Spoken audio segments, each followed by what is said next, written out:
trying to find, it's not they're not a one size fits all hormone trying to find the one for you. And I was thrilled when I found the right one. Yeah, no, they're going through there. It's a bugger. I switched to the old IUD 15 years ago. Best thing I ever did. Yeah, well, when I was in the prime, I want to do that. They had pulled most of them from the market, and I'm glad they brought them back. Yeah.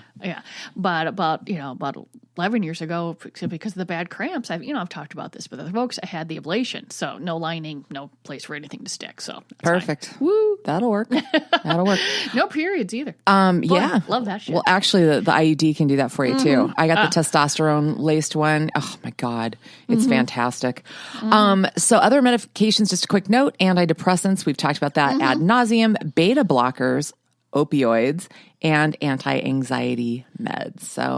So you're anxious, so you don't want sex, and then you take the medication, and then you still don't want sex. And so I would hope that somewhere in there is therapy, because you're getting through a lot of this stuff. You need to talk it out with someone and come up with with methods of going. Okay, I see myself going down this path. Yes, here are some things I can do for that. Yeah. Because it'd be really nice if there was yet another pill, but it doesn't really work that way. We want it to work that way. It doesn't work that way. But don't you know, I know, unfortunately, people, and you see this definitely as people get up into the advanced ages, where they're taking, I believe I read the other day, it was an average of 16 medications. 16. Okay. When you're in that octogenarian and beyond range.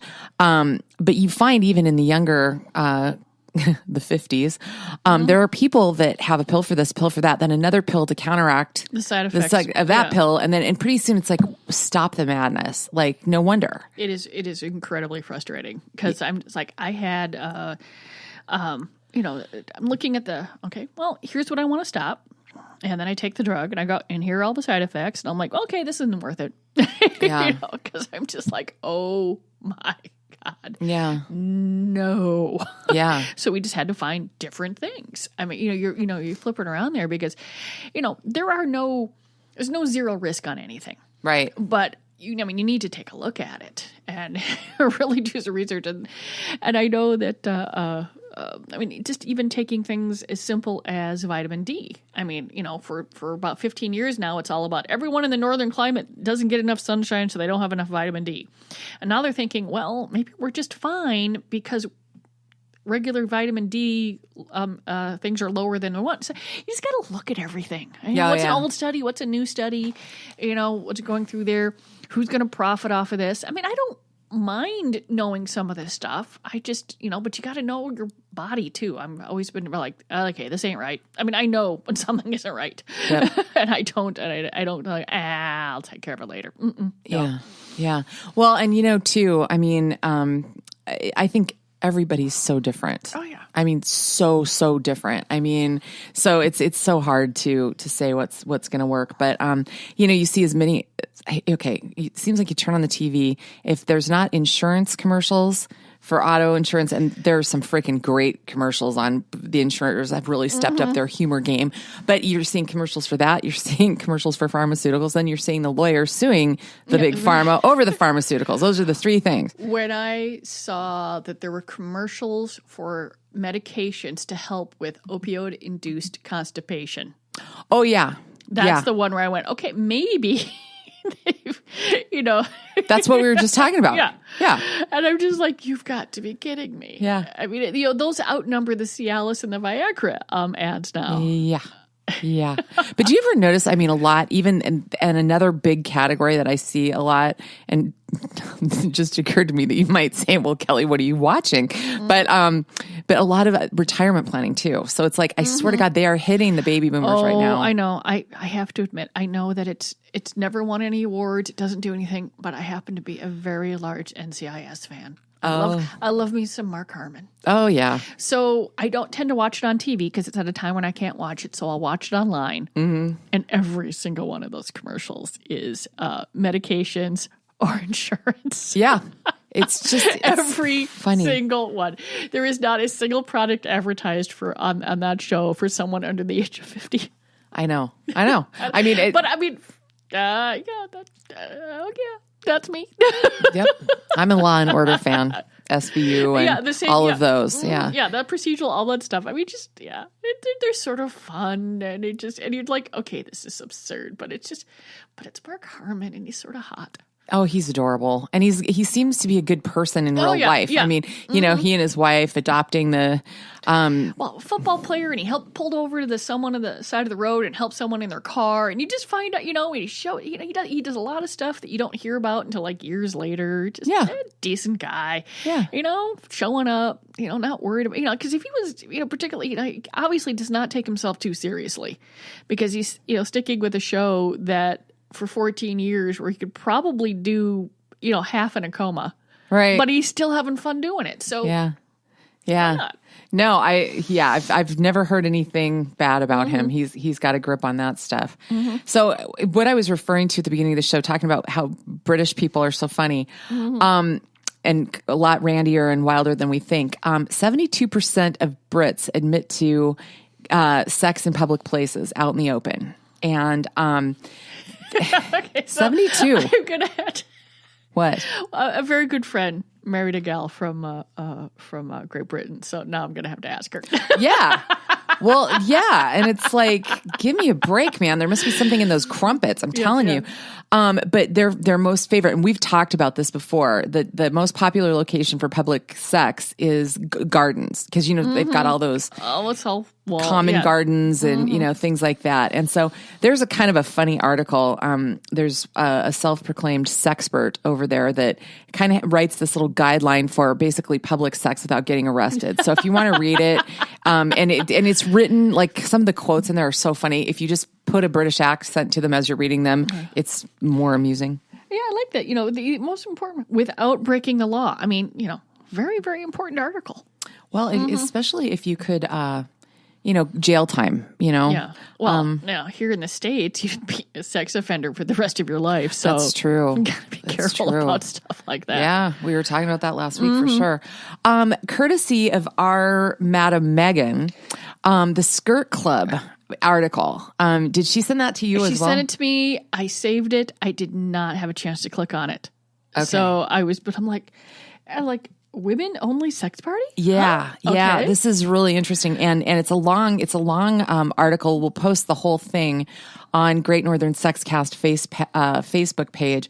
But, long story short, this is, sweeping the world, and it's a members only, it's a members only. I don't know what just happened here. My computer screen went weird on me.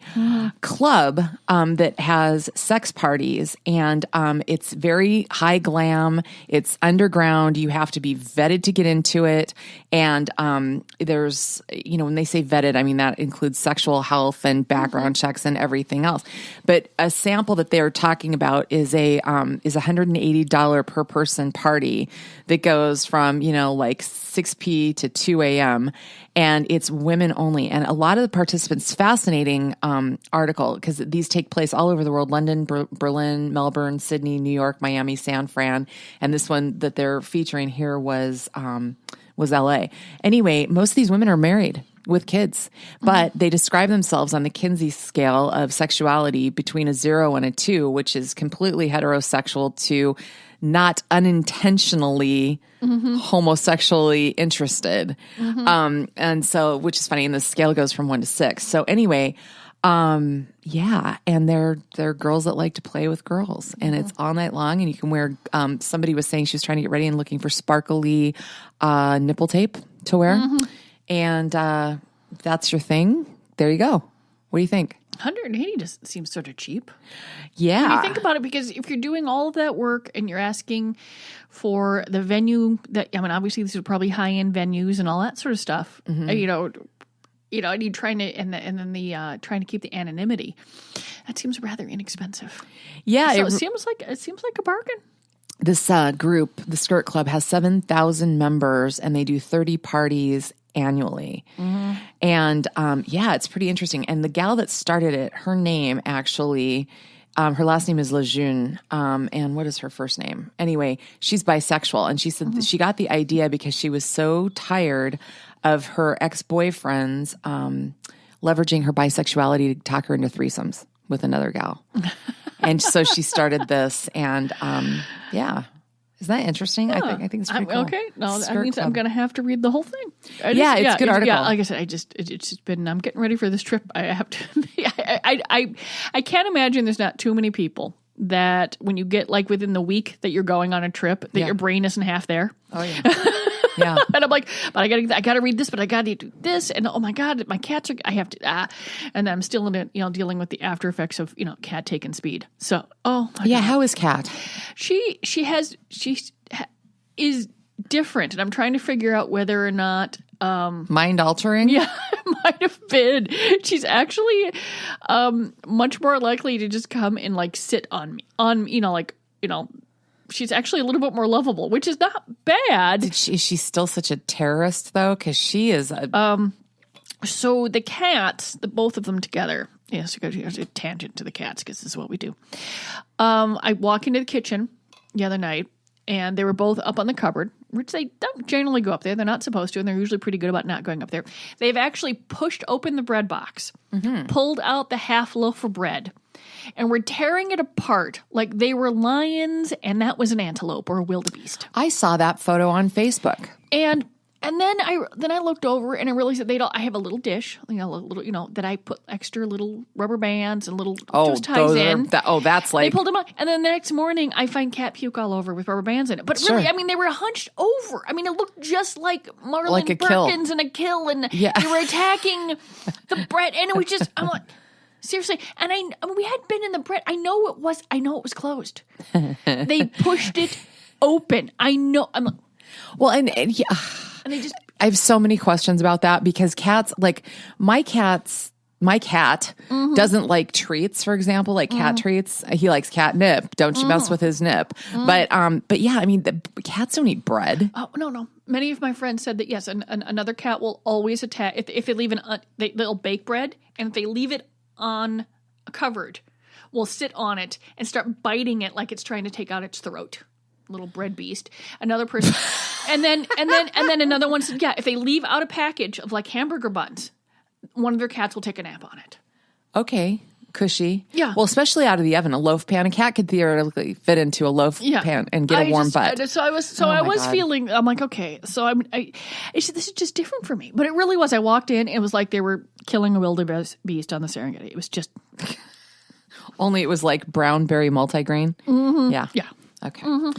So good old Pornhub is 10. It's celebrating its 10th anniversary, and happy birthday, Pornhub. And they are fun because they always release an annual list of what web surfers are the top search terms that are porn related, and lesbian is still handily in the top spot, handily. But this one, they are now trying to.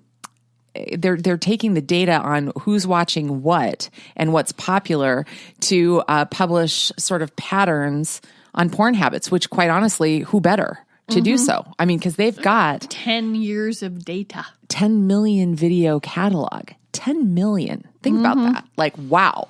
And it's broken down into different, different categories, but check this out. I thought this was fascinating. I don't think we've used this word yet. We've definitely talked about what it refers to, but we have not used this word. Cosplay. Do you know it? Oh yeah. Okay. Yeah. Well, that's like the furries. The kind of sort of the costumes, costume play. A lot of my it's just in general dressing up, and generally it refers to a favorite character, whereas furries and plushies usually create a character. You're not dressing up like Bugs Bunny, but it might be a rabbit. Cosplay is particular, like you're dressing up like like Princess Leia, or you're dressing up like I just saw a great one on like Peg and Al Bundy, or you choose a character and dress up, or you mesh characters together, or someone at the recent Star Wars Celebration hand bejeweled an entire stormtrooper outfit. So you can mesh things. So it can be a fantasy version of a character, or it can be a more true to life. So it's much more of a of homage to a particular character. And they folks put a lot. It's not like going down to Party City and buying the Snow White costume. You're building it. Okay. You know, doing all that sort of stuff and going into it. And so if you're talking about furries or plushies, you know, there's